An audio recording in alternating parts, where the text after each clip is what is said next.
अस्सलाम वालेकुम नाजरीन, मैं हूं मोहम्मद अब्दुल हकीम। आइए देखते हैं आज का ये खबरनामा। नाजरीन, मुगलपुरा पुलिस स्टेशन हदूद के इलाके में एक हफ्ता कबल एक लड़की एक हिंदू लड़के के साथ जा रही थी। जैसे ही ये मंज़र एक नौजवान ने देखा, देखकर उससे पूछा कि कहाँ जा रहे हो। बहरहाल उसने कहा मेरी ये फ्रेंड है, इसको ले जा रहा हूँ। फिर दूसरे नौजवान ने आकर उसने भी बहस की। बस ये बहस करना और एक दो मारना उनका ये कसूर है। अब उन्होंने इसलिए मारा, इसीलिए गाली गलौज की क्योंकि वो लड़की मुस्लिम है। अब उसको तो जज्बा रहेगा, उसके बिरादरी की लड़की अगर किसी गैर के साथ जाएगी तो वो कैसे बर्दाश्त करेगा। बहरहाल वो नहीं करना चाहिए था, वो करा। इसके बाद मुगलपुरा पुलिस के जवान ले जाते हैं, ले जाकर इंस्पेक्टर के सामने पेश करते हैं और इन्हें बेतहाशा मारपीट करके वहाँ के जो बाथरूम्स है इनसे धुलाए गए हैं और इनसे बहुत ही काम लिया गया है। फिर इस पर इंस्पेक्टर साहब ने वहाँ की कारपोरेटर साहिबा नसरीन सुल्ताना को ये कहा कि मैंने तो मारा नहीं, अब मार कर बताऊंगा। अब नहीं मारा है तो इतना बुरा मारा है, अब मारेंगे तो शायद वो मरी जाते थे। बहरहाल उन्हें जेल भेज दिया गया। एक हफ्ते तक वो बेचारे जेल में रहे और एक नौजवान की दो बहनें रोती रही, चिल्लाती रही। लेकिन इनकी मदद AIMIM की कारपोरेटर और जनाब असदुद्दीन अवैसी साहब ने अपनी दिलचस्पी लेते हुए इस कारपोरेटर को ये जिम्मेदारी दी कि इन दोनों नौजवानों की बेल की जाए। लिहाजा इनकी बेल हो गई और वो निकलने के बाद ये जज्बाती मंज़र आप देख सकते हैं, जो अपनी बहन और माँ को लपट कर रो रहे हैं और ये कह रहे हैं कि इंस्पेक्टर ने इन्हें बेतहाशा मारा है। तो अब मुगलपुरा इंस्पेक्टर साहब की तो पोल खुल गई है। अब कमिश्नर साहब क्या करते हैं देखना ये है। आइए देखते हैं ये रिपोर्ट। सामने मत जाओ, पीछे आओ। अरे वो गुजर है, गुजर इधर इधर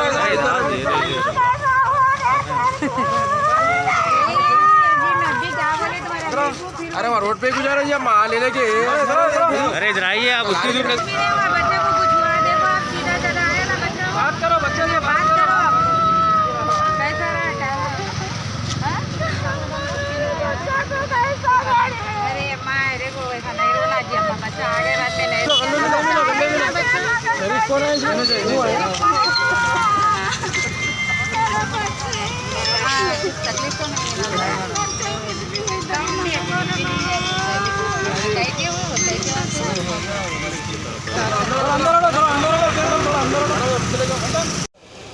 मैं मुगलपुरा कारपोरेटर नसरीन सुल्ताना और कंटिन्यू जो है सो मैं जो बच्चों को जो है सो दोनों बच्चों को नाजायज़ तकलीफ़ देके जो फंसाए थे रवि कुमार साहब, वो बच्चों की आज अल्लाह ताला से जो है सो शुक्र अदा करती हूँ कि वो दोनों बच्चों की भी बेल हो गई। और जैसा कि आप देख रहे हैं कि एक हफ़्ते के अंदर हम लोग बेल कराए लोगों की। जैसे कि जो सेक्शंस लगाए थे वो सेक्शन पे नॉन एबल बेल बोल के डाल दिए थे। और मैं जो पहली बेल के लिए भी अप्लाई करी थी, जब भी जो है सो उन्होंने एक लेटर भिजा दिए थे कि बच्चों को बेल नहीं देना, हैदराबाद में फसाद हो जाता बोल के। और सेकंड बेल में भी सेम केस वैसे ही करके भिजा दिए थे कि बच्चों को बेल नहीं देना। लेकिन मैं नक़ीब मिल्लत बैरिस्टर असदुद्दीन अवैसी साहब का और मैं मुमताज़ अहमद ख़ान साहब का भी शुक्रिया अदा करती हूँ कि इसके अंदर जो है सो नक़ीब मिल्लत बैरिस्टर असदुद्दीन अवैसी साहब ज़्यादा से ज़्यादा तवज्जो दे के ये चीज़ के लिए जो है सो बच्चों की बेल कराए है।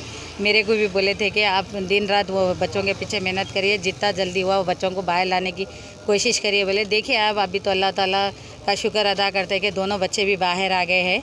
हम ये चाह रहे हैं कि रवि कुमार साहब नाजायज़ लोगों को अंदर भी तकलीफ़ दिए, नाजायज़ बोलियाँ बोले, हम वो चीज़ के लिए भी खामोश बैठ गए। ऐसा क्या गुनाह करे थे बच्चे जो एकदम पलट के जो है सो बच्चों के ऊपर इतने बड़े बड़े सेक्शन डाल दिए। उन्होंने बेल नहीं मिलना बोल के पूरी कोशिश करे थे। लेकिन अल्लाह ताला जो है सो मेरे नक़ीब मिल्लत बैरिस्टर असदुद्दीन अवैसी साहब को मैं दिल की गहराइयों से शुक्रिया अदा करती हूँ कि पूरे पैसे उन्होंने लगा के आज वो बच्चों को बाहर निकाले। हम अल्लाह का शुक्र भी अदा करते हैं कि बच्चे सही सलामत बाहर आ गए। है थोड़ी बहुत तकलीफ़ है कि इन्होंने नाजायज़ जो बातें बच्चों को अंदर बोले और वो बच्चा ख़ुद ही जो है गैर कौम का बच्चा था, वो बच्चा जो सो अपने एप्लीकेशन लिखना नहीं चाह रहा था। ज़बरदस्ती उसको टॉर्चर करके वो बच्चे से एप्लीकेशन लिखा के डाल के बच्चों को अंदर करे। उन्होंने गैर ज़रूरी के तमाशा बनाए। उन्होंने एक हफ़्ते से बच्चे जेल में है। आज उनकी माँ दुनिया का रो रहे। वो एक बच्चे के ऊपर घर चलता, दूसरा बच्चा जो सो ऑटो चलाता, मैं नकीब मिल्लत भारत असदुद्दीन अवैसी साहब का जो है सो शुक्रिया अदा करती हूँ कि दोनों को अपनी जानिब से मजलिस इत्तेहाद मुस्लिमीन की तरफ से हम लोग उनकी बेल कराए है इंशाअल्लाह ताला। हम और उन्होंने ये बोल रहे हैं कि रवि कुमार साहब मैं मारा नहीं बोले, और वो बच्चों की ज़बानी है कि मारे बोल के, बच्चे खुद बोल रहे हैं कि मेरे को बहुत टॉर्चर करे हम लोगों को अंदर मैडम वो लोग बोल के बोले हैं। और उन्होंने मेरे को और एक बात ये बोले हैं कि मैडम आपको रेस्पेक्ट दे के बात करो बोले।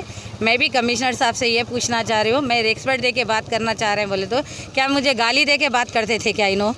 जो मैं ये क्वेश्चन करना चाह रही हूँ, अभी तक जो सो आप ना सस्पेंड करें ना उनको यहाँ से हटाए। रवि कुमार साहब से ऐसा क्या है? एरिया के अंदर पूरे लोग बोल रहे हैं कि शराब के दुकानों के लोग भी बोल रहे हैं कि यहाँ रात दिन जो है सो जुए चल रहे, और तकरीबन जो है सो जो पहले देखिए आप दीवार गिरे जब भी हमारे को इन्हों अंदर बैठ के जो भी जो है सो बात करे, जब भी जो है सो मांडोली करे, उनको मैं जब भी बोली साहब बच्चा मर रहा वहाँ पर दवाखाने में फसलियाँ टूटे बोल तो उन्होंने एक भी नहीं सुन के अपनी जो मनमानी करे उन्होंने जब भी। और हम लोग जो है सो लड़के झगड़ के उनको 1.5 लाख रुपए वो बच्चे को भी दिला है, लेकिन ये रवैया उनका गलत है। और एक भी जो है सो ख़बरस्तान के उसमें शाबान की ईद के जब भी यही उनका रवैया था, यानी कि पूरी मुस्लिम दुश्मनी आजमा रहे उन्होंने। हम ये नहीं चलने देंगे इंशाअल्लाह ताला। हम भी असद भाई से बात करेंगे, साहब क्या राय मशवरा देते करेंगे। लेकिन मैं कमिश्नर साहब से ये पूछना चाह रही हूँ, मैं पेजेंट कॉरपोरेटर है कि मेरे को पेजेंट कॉरपोरेटर को ये बोल रहे हैं कि उन्होंने मैं रेस्पेक्ट दे के बात करो, तो आगे आवाम के साथ उन्होंने क्या रवैया आजमाते देखिए आप। मेरे को खुद बोल रहे हैं कॉरपोरेटर को रेस्पेक्ट दे के बात कर, तो मेरे ये समझ में नहीं आया क्या मेरे को गाली दे के बात करना चाह रहे थे क्या उन्होंने? मैं इनका ये दे रही हूँ कि मैं रवि कुमार साहब पे मैं भी केस बुक कराऊंगी इंशाअल्लाह ताला। मेरे को जो साहब बोलेंगे मैं बराबर वो करूँ, लेकिन मेरा कमिश्नर साहब से ये डिमांड है कि इन्हों यहाँ से जाना है या इनको सस्पेंड करते, नहीं तो आगे जो है सो हम बहुत बड़ा एहतजाज करेंगे रवि कुमार साहब के साथ।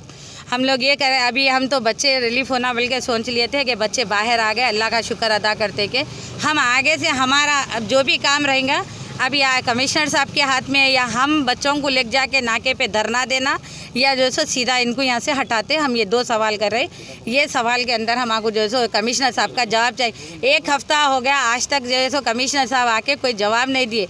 अगर ऐसी हुकूमत चलेंगी, मुस्लिम दुश्मनी आजमाएंगे, तो फिर मुस्लिम एरिया में इनको डाले क्यों? आप दूसरे एरिया में डालना था, आप मुस्लिम एरिया में डाल के हमारा कुछ जो है सो हमारे बच्चों का तमाशा बना रहे। हर 4 दिन में एक बार बच्चों का तमाशा बनता है। आज तो हद ही हो गई कि गैर ज़रूरी के तमाशा करे उन्होंने, कोई सेक्शन ने मामूली सी झगड़े पे बच्ची के, वो बच्ची कौन थी क्या है, ये बच्चे रास्ते से जा रहे थे, मारे बाद में ये केसेस बुक डाले। आज 1 हफ्ते के बाद बच्चे बाहर आए। हम अल्लाह का शुक्र अदा करते हैं और हमारे नकीब मिल्लत भारत से असदुद्दीन अवैसी साहब का भी शुक्रिया अदा करते हैं। इंशाअल्लाह हम भी आगे जो साहब बोलेंगे हम बराबर वो करें। शुक्रिया। जर्मनटन हॉस्पिटल ऑर्थोपेडिक से मुताल्लिक हर मरीज यहाँ शिफायाब।